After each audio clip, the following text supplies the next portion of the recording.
माननीय प्राचार्य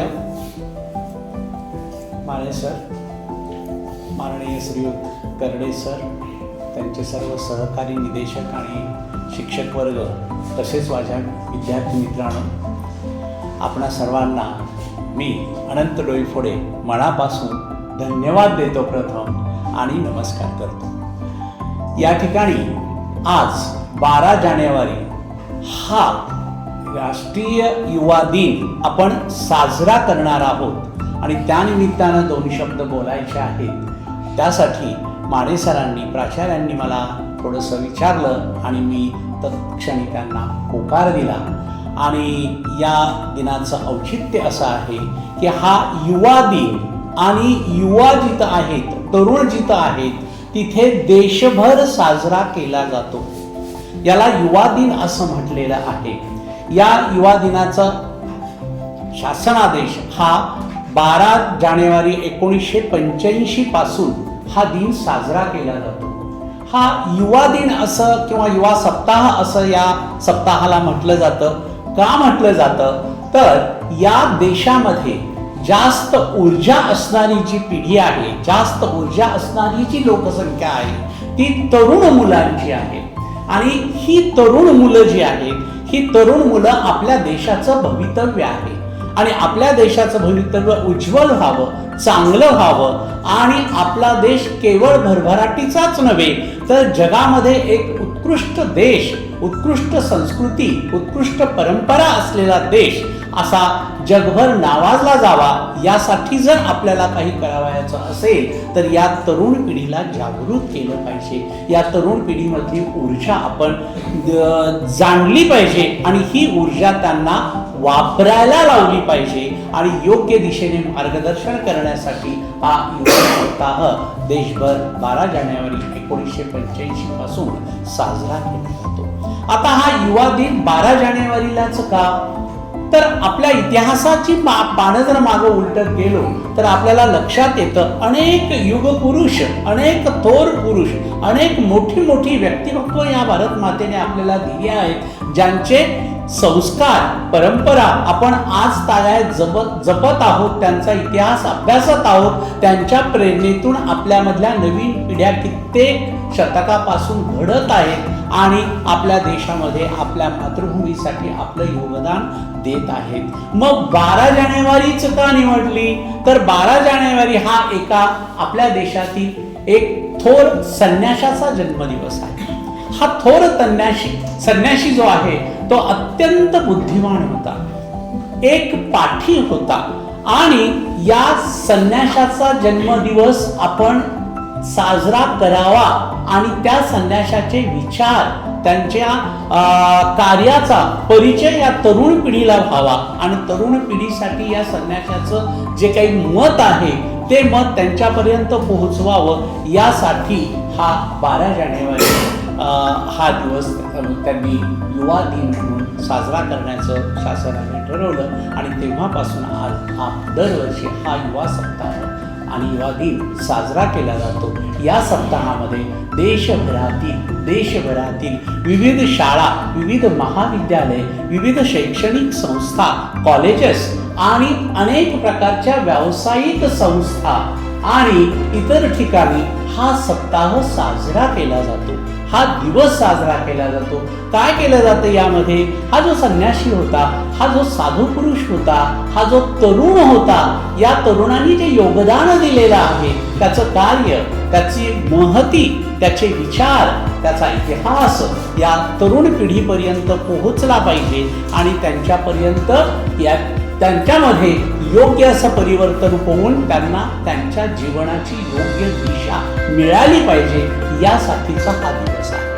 मग कोण आहे हा संन्याशी? कोण असेल हा व्यक्ती? ही इतिहासात असे अनेक पुरुष असताना या संन्याशाचीच का निवड केली गेली तर हा संन्याशी, हा साधू किंवा हा जो व्यक्ती आहे, या व्यक्तीचं नाव आहे स्वामी विवेकानंद। स्वामी विवेकानंदांनी तरुणांच्यासाठी कार्य केलं। त्यांनी तरुणांना सांगितलं, उठा, जागे व्हा, तुमच्यातली आत्मशक्ती जागृत करा। तुमचं ध्येय ठरवा, त्या ध्येयाप्रत पोहोचण्यासाठी आटोकाट प्रयत्न करा आणि या मातृभूमीचं ऋण तुमच्यावरती आहे ते पेटण्यासाठी तुम्ही थोडंसं अल्पकाळ होईना योगदान त्यामध्ये द्या, यासाठीचा हा दिवस. आणि म्हणून यांचा जन्मदिन 12 जानेवारीचा दिवस हा युवा दिन म्हणून साजरा केला जातो, युवा सप्ताह म्हणून साजरा केला जातो. या आठवड्याभर विविध प्रकारचे कार्यक्रम देशभरामध्ये घेतले जातात, केले जातात आणि यांच्या विचारांचं, त्यांच्या आचारांचं आणि त्यांच्या जीवनाविषयीचं मनचिंतन आपण करत असतो. 12 जानेवारी 1863 हा या महान पुरुषाचा जन्मदिन. 12 जानेवारी 1863 साली कलकत्ता येथील एका बंगाली कुटुंबामध्ये यांचा जन्म झाला. यांचं पूर्ण नाव नरेंद्रनाथ विश्वनाथ दत्त असे होते. सुखवस्तू कुटुंब, उच्च शिक्षित कुटुंब. आपल्या देशाच्या इतिहास जर आपण पाहिला तर आपल्याला पहिल्यापासूनच माहिती आहे की महाराष्ट्राने जसं योगदान दिलेलं आहे या देशाच्या जडणघडणीमध्ये, त्यासारखंच योगदान अनेक राज्यांनी दिलेलं आहे. त्या सगळ्या राज्याच्या अग्रणी जर कोण असेल तर बंगाल हा देश आहे. या बंगाल देशामध्ये, बंगालच्या राज्यामधील कलकत्ता येथील एका सुसंस्कृत कुटुंबामध्ये नरेंद्रनाथाचा जन्म झाला. लहानपणापासून अत्यंत चलाक, बुद्धिमान, कुशाग्र अशा प्रकारची बुद्धी घेऊन जन्मलेले हे बाळ त्या कुटुंबामध्ये वाढत होतं. वडील व्यवसायाने वकील होते, आजोबा देखील व्यवसायाने वकीलच होते. या दोन्हींच्या संस्कार या कुटुंबात होते. वडिलांची विचारसरणी ही नेहमी संशयास्पद, म्हणजे कशा प्रकारची, तर हे असं का, ते तसं का, ते कुठल्याही प्रकारचा देव, धर्म, कार्य, कर्मकांड मानत नसत. आई ह्या ज्या होत्या त्या धर्मपरिष्णू म्हणजे धर्मपरायण अशा प्रकारच्या होत्या. त्या सर्व प्रकारचे धार्मिक कार्यक्रम घरामध्ये करत असत. निरनिराळ्या प्रकारचे दैनंदिन देवाची पूजा अर्चा वगैरे करत असत. म्हणजे आई ही धर्माला मानणारी होती. वडील धर्माला विरोध करणारे नव्हते पण त्याला मानणारे नव्हते. अशा कुटुंबामध्ये संस्कार जिथं घडत होते त्यामध्ये नरेंद्रनाथ वाढत होता. शालेय शिक्षण त्याचं चालू होतं आणि प्रत्येक वेळी जेव्हा शिक्षक शाळेत शिकवत असत त्यावेळी त्यांच्या मनामध्ये अनेक प्रश्न विचारावे असे वाटत असत आणि सातत्याने ते प्रश्न विचारत असत. हे असं का, ते तसं का, ते इथंच का, ते तिथंच का, का का आणि का, या प्रश्नांची उत्तरं त्यांना सतत शोधायची असत. तुमच्या वयामध्ये, ज्या वयामध्ये मुलं महाविद्यालयामध्ये जातात त्या वयामध्ये नरेंद्रनाथ गेले. त्यांचं टीन संपत आलेलं होतं. नुकतंच महाविद्यालयामध्ये प्रवेश घेतला होता. 1880चे दिवस होते. हा विद्यार्थी तत्वज्ञानाचा अभ्यास करत होता, इंग्रजीचा अभ्यास करत होता. त्या कुटुंबामध्ये सर्वांनाच 3 भाषा येत होत्या. पर्शियन लँग्वेजचंही त्या कुटुंबावर प्रभुत्व होतं आणि इंग्लिश आणि बंगाली या 3 भाषांचा तो विद्यार्थी अभ्यास तर करत होताच, पण त्यातील तत्वज्ञान, त्यातील चिंतन, इंग्रजीची महाकाव्य, इंग्रजीची कादंबऱ्या, कथा याचं वाचनाचं वेळ त्याला त्या वयातच लागलं होतं. 18-19 हे वय. तसं तर खेळायचं, बागडायचं, उड्या मारायचं आणि स्वच्छंद जीवन जगायचं, पण तसं असताना देखील हे सर्व करूनही हा नरेंद्रनाथ शाळेमध्ये, महाविद्यालयामध्ये आपल्या शंकांचं निरसन करण्यासाठी सातत्याने प्राध्यापकांना, शिक्षकांना ते प्रश्न विचारत असत. 1980च्या 19-20व्या वर्षामध्ये याने महाविद्यालयात प्रवेश घेतला. त्याचं शिक्षण चालू होतं, डिग्रीला वेळ होता. अशा वेळी त्याच्या मनामध्ये सतत प्रश्न असे की परमेश्वर आहे का? चराचरामध्ये परमेश्वर आहे, पानाफुलामध्ये परमेश्वर आहे, मातीमध्ये परमेश्वर आहे, हवेमध्ये परमेश्वर आहे, प्रत्येक व्यक्तीच्या अंतर्मनामध्ये परमेश्वर आहे. मग हा परमेश्वर आम्हाला दिसत का नाही आणि आहे का? का आहे, कुठे आहे, या शंकाचं निरसन करण्यासाठी त्यात तो झपाटून गेलेला होता. त्याला माहीत करून घ्यायचं की खरंच परमेश्वर आहे का. त्याने तत्वज्ञानाची पुस्तकं चालवली, त्याने निरनिराळ्या प्रकारच्या भाषेतील तत्वज्ञानाच्या पुस्तकांचा अभ्यास केला, पण त्याला कुठेही समाधानकारक उत्तरं मिळाली नाहीत. त्याला कुठेही समाधान मिळालं नाही. महाविद्यालयाचे प्राचार्य, शिक्षक यांच्याकडे त्यांनी अनेक शंका विचारले, पण त्याच्या उत्तराचं समाधान होईल असं कोणीही त्याला स्पष्टीकरण देऊ शकलं नाही. आणि हा विद्यार्थी अस्वस्थ झाला, हा मुलगा अस्वस्थ झाला. देव शोधायचा असेल तर, आणि शेवटी तो या निर्णयापर्यंत पोहोचला की देव नावाची कुठलीही वस्तू नाही, देव नावाची कुठलीही वस्तू नाही, परमेश्वर नाही, ईश्वर नाही. तरी देखील आईच्या संस्कारामुळे, ज्या आईने त्यांना घडवलं होतं लहानपणापासून, रामायण महाभारतातल्या निरनिराळ्या देवदेवतांच्या थोर व्यक्तींच्या, अवतारी पुरुषांच्या कथा त्यांना ऐकवल्या होत्या, त्याही त्याला गप्प बसू देत नव्हत्या. त्याही त्याला विचारत होत्या की अरे आम्ही आहोत, देव आहे. आणि एकीकडे ही सगळी पुस्तकं, ज्ञान वाचलेली, चिंतन केलेली तत्वज्ञान हे सगळं सांगत होतं की देव नाहीये, देव नाहीये. मग अशा द्विधा अवस्थेत असलेला हा तरुण आपल्या महाविद्यालयामध्ये एका दिवशी असताना एकदा अचानक त्यांचा इंग्रजीचा पिरियड होता, इंग्रजीचा तास होता, आणि इंग्रजीचे प्राध्यापक त्यांचे प्राचार्य होते महाविद्यालयाचे. या प्राचार्यांनी वर्ड्सवर्थची एक्सकर्शन ही कविता शिकवायला घेतली. एक्सकर्शन कवितेमध्ये या विद्यार्थ्याचे म्हणजे त्या कवीचे भावबंध जे आहेत हे कविता उलगडून दाखवत असताना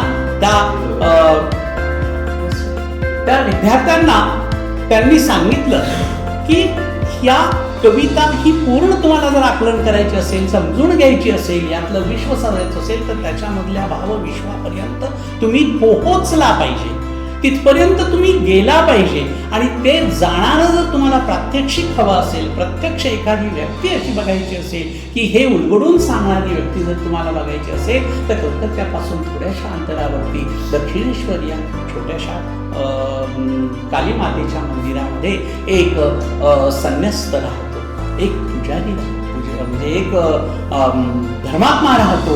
हा धर्मात्मा उच्च शिक्षित नाही, पण त्याचं तुम्ही दर्शन घ्या, त्याच्याशी चर्चा करा. तुम्हाला त्याचा साक्षात्कार जर झाला, त्याच्याकडून जर तुम्हाला माहिती मिळाली तर तुम्हाला या कवितेबद्दल अधिक सखोल माहिती मिळेल. आणि या कवितेची अनुभूती प्रत्यक्ष अनुभवायला जर हवी असेल तर तिथे मिळेल.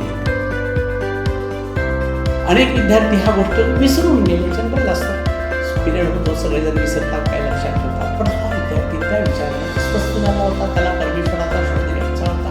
आणि मग त्यांनी एक दिवस संधी मिळताच दक्षिणेश्वरी राहिलं आणि त्या ठिकाणी कालीमातेच्या मंदिरामध्ये प्रवेश केला. बघतो तर तिथे एक महात्मा आपल्या चिंतनामध्ये, आपल्या ध्यानामध्ये मग्न होता, देवीची आराधना करत होता.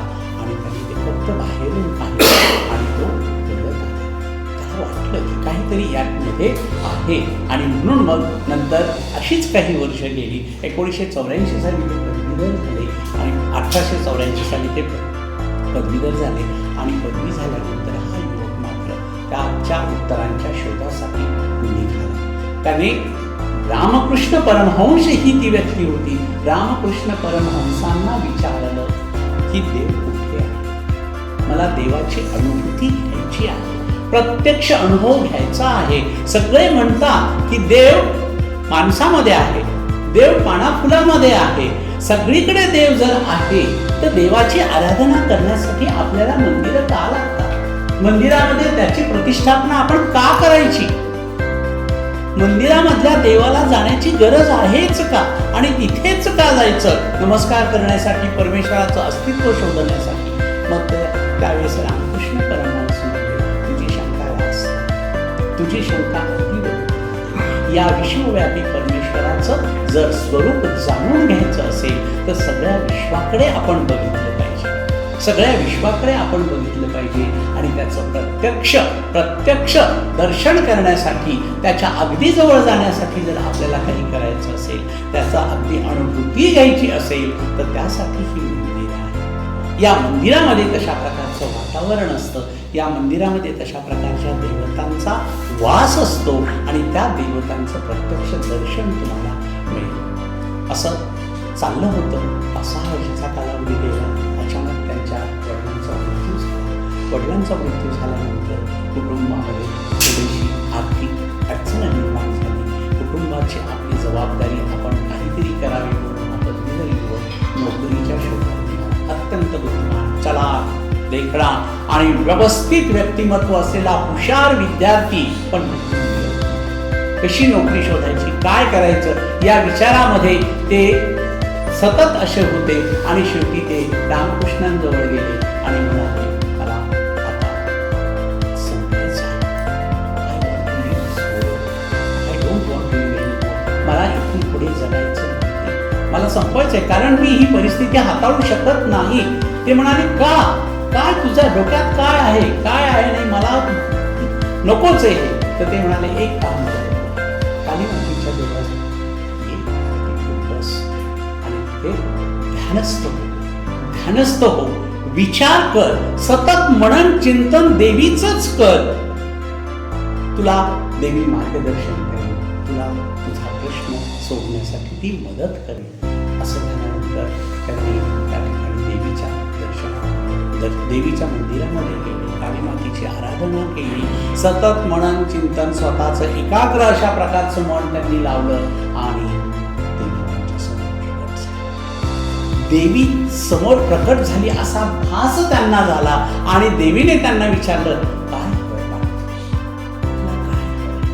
तर ते म्हणाले, मला मुक्ती हवी आहे, मला या चिंतेतून मुक्त व्हायचं आहे आणि मला परमेश्वराला जाणून घ्यायचं आहे.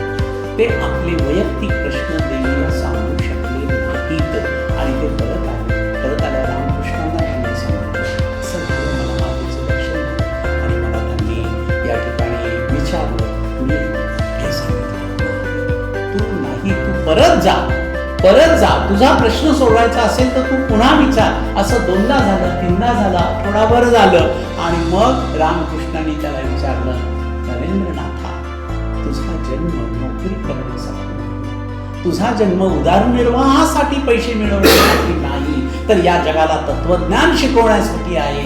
या जगामध्ये परमेश्वर आहे, त्याचं अस्तित्व लोकांच्या जनमानसापर्यंत पोहोचवण्यासाठीचा तुझा जन्म आहे. आणि म्हणून आता तू इथून पुढं हे कार्य हाती घे.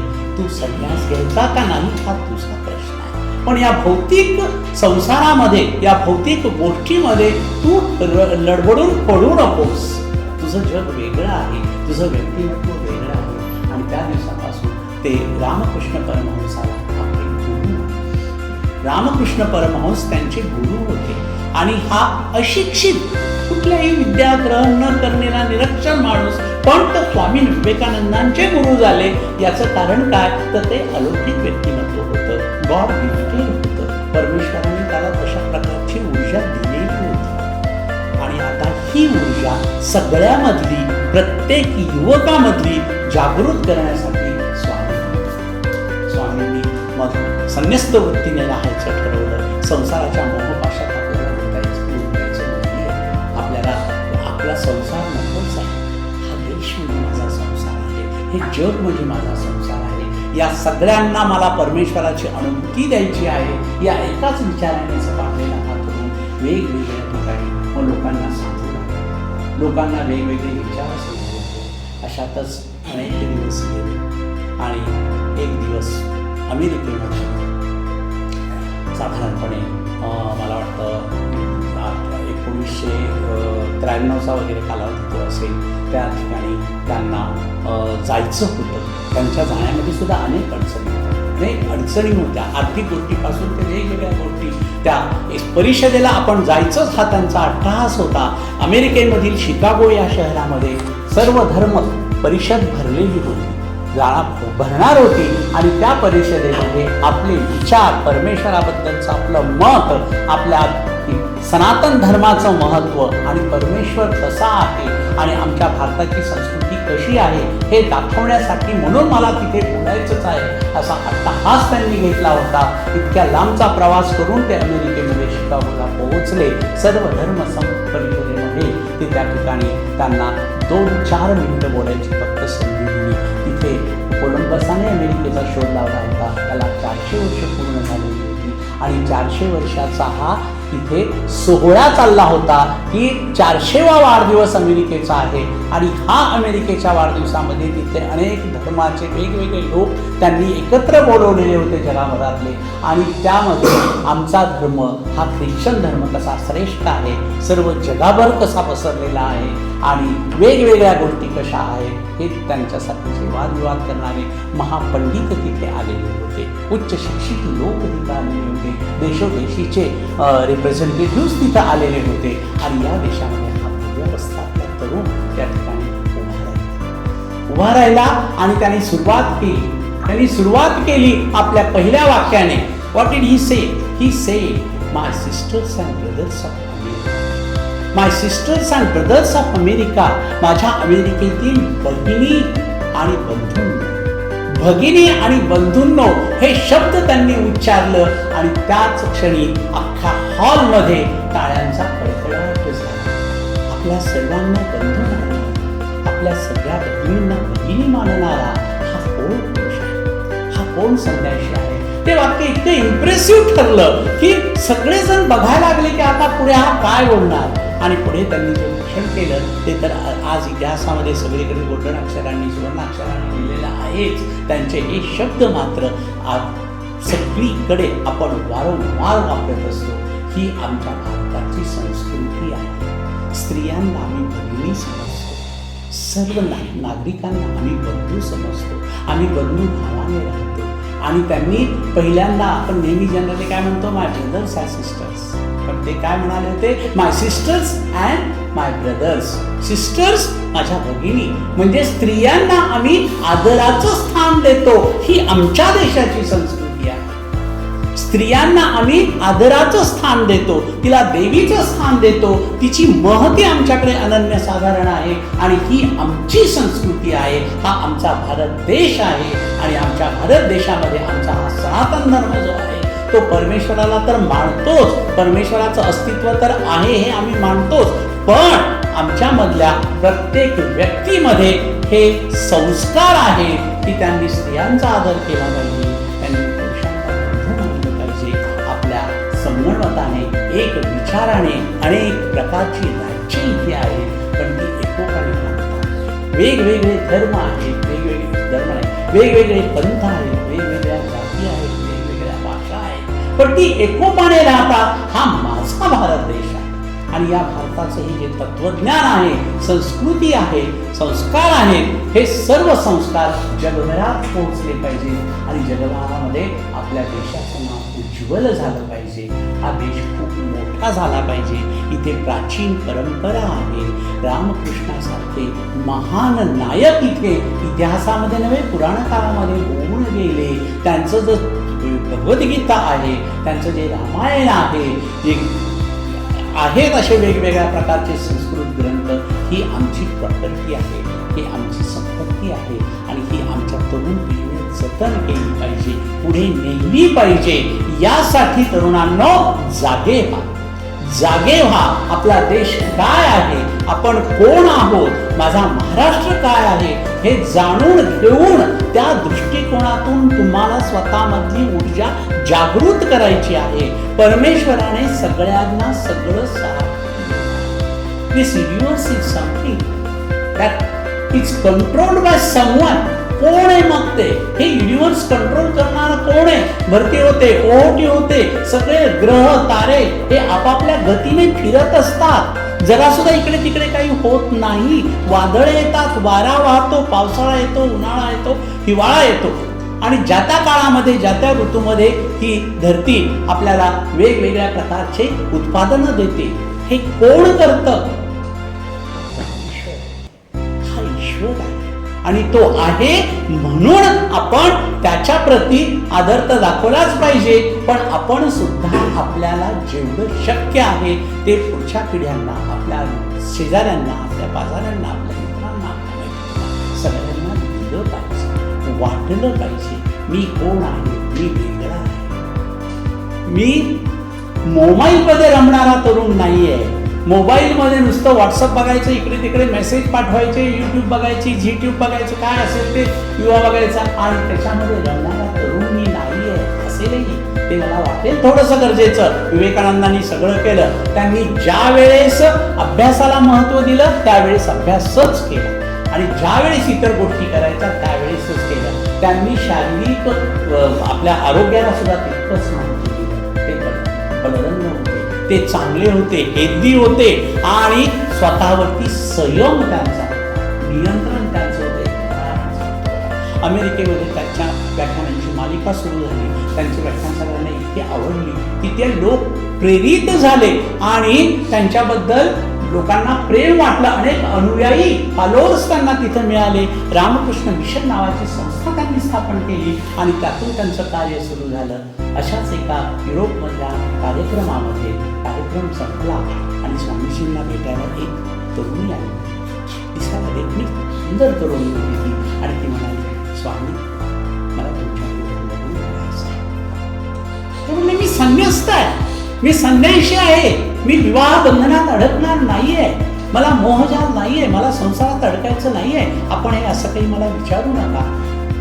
ती म्हणाली, माझा उद्देश खूप चांगला आहे, माझा उद्देश खूप चांगला आहे आपल्याशी विवाह करण्याचा. आपल्यासारख्या तेज बुद्धिमत्तेचा प्रखर अशा प्रकारचं ज्ञान असलेला आणि अत्यंत चांगला अशा प्रकारचा पुत्र मला हवा, यासाठी मला तुमच्याशी विवाह व्हायचा. क्षणभर सगळे भोवताले ऐकणारे आता अशा प्रकारचा पुत्र तुम्हाला हवा आहे, माझ्यासारखा पुत्र तुम्हाला हवा आहे, म्हणून तुम्ही माझ्याशी विवाह करू इच्छिता. त्यापेक्षा मी असं करा, मलाच तुमचा पुत्र व्हा, मी तुमचा पुत्र आहे, मला तुमचा पुत्र माना, तुम्ही माझ्या आई व्हा, झालं तुमची इच्छा पूर्ण. मला सांगा, मला तुम्ही आजपासून माझ्या आई व्हा तुम्ही. बघा किती स्वतःवरती संयम, किती स्वतःवरती नियंत्रण आणि किती मोहापासून अलिप्तता या व्यक्तीमध्ये होती. त्यांचे विचार, त्यांचे आचार आणि त्यांचं मार्गदर्शन हे आपण वेळोवेळी घेतलं पाहिजे. आपला इतिहास हा जागतिक आहे, हा आपला इतिहास परंपरेचा. भारत देशामध्ये आपण जन्मलो, महाराष्ट्राच्या भूमीमध्ये आपण जन्मलो, आपल्या आईवडिलांच्या पोटी जन्मलो, हे आपलं भाग्य आहे. हा मानव जन्म पुन्हा पुन्हा येणाऱ्या या मानव जन्मात आपल्या स्वतःचं, आपल्या कुटुंबाचं, आपल्या संस्थेचं, शाळेचं नाव आपण कसं चांगलं करता येईल यासाठीचा विचार आपण केला पाहिजे. आणि हे विचार करण्याची तुमची वेळ आहे, तुमच्या पिढीची आहे. तुम्ही हे सगळं जपलं पाहिजे, जतन केलं पाहिजे. हे माझा ऐकलं आहे, हे माझं कॉलेज आहे, इथला प्रत्येक इथला प्रत्येक परिवार माझा आहे. तो स्वच्छ राहिला पाहिजे, तो नीट राहिला पाहिजे. माझ्याकडून कुठे कुठे रेगोट्या उडल्या गेल्या नाही पाहिजे, कुठे अस्वच्छता निर्माण नाही झाली पाहिजे. माझी शिस्त माझ्या भोवतालच्या शिक्षकांना दिसली पाहिजे. अशा प्रकारचं वर्तन माझं झालं पाहिजे. हे विचार तुमच्यामध्ये आणण्याचं हे वय आहे. आणि मग बघा तुमचं व्यक्तिमत्व कसं. प्रचंड ऊर्जा आहे तुमच्याकडे मित्रांनो, प्रचंड ऊर्जा आहे. फक्त त्या ऊर्जेला योग्य मार्गदर्शन, योग्य अशा प्रकारची दिशा, त्या दिशेने जर तुम्ही पावलं टाकत गेलात तर निश्चित तुमचं यश तुमच्या ध्येयाप्रती तुम्हाला घेऊन जाणार. तुम्ही नक्की त्याच्यामध्ये यशस्वी होणार आहात. आणि ध्येय उच्च, नेहमी मोठी ध्येय बाळगा. मला काहीतरी खिडीक करून 4 पैसे मिळवून जगायचं आहे, नो नेव्हर. मला काहीतरी मोठं करायचं आहे, मला काहीतरी माझ्या आईवडिलांसाठी करायचंच आहे. नव्हे ते माझं कर्तव्य आहे, ते करतो म्हणजे आईवडिलांवर उपकार करतो असं नाही. मी ते केलंच पाहिजे, माझ्या कुटुंबासाठी केलं पाहिजे, माझ्या संस्थेसाठी केलं पाहिजे, माझं नाव इथं या ठिकाणी सगळ्यांनी घेतलं पाहिजे, असं माझी वर्तणूक असली पाहिजे. हे जर तुम्ही ठरवलं तर तुम्ही ते करू शकता, कराल आणि मला खात्री आहे की नक्की तुम्ही त्यामध्ये यशस्वी व्हाल. अशा प्रकारचं आज आपण संकल्प करूया. आणि या ठिकाणी आपण आज दुसरं एक महत्त्वाचं आहे. आज 12 जानेवारीमध्ये थोर इतिहास पुरुष आपले छत्रपती शिवाजी महाराज यांच्या मातोश्री जिजाऊ त्यांचा देखील जन्मदिन आहे असं मला वाटतं. तर त्यांना देखील मी अभिवादन करतो. छत्रपती शिवाजी महाराजांच्या थोर युगपुरुषाला जन्म देणारी ही जननी केवढी मोठी होती, केवढी महान स्त्री होती, ज्यांनी मराठाचं राज्य स्थापन केलं. मराठा संस्थापक असं त्याला म्हणतात, मराठा साम्राज्याचा.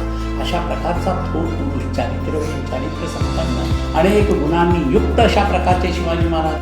अशा प्रकारचा चांगला संकल्प या ठिकाणी प्राचार्य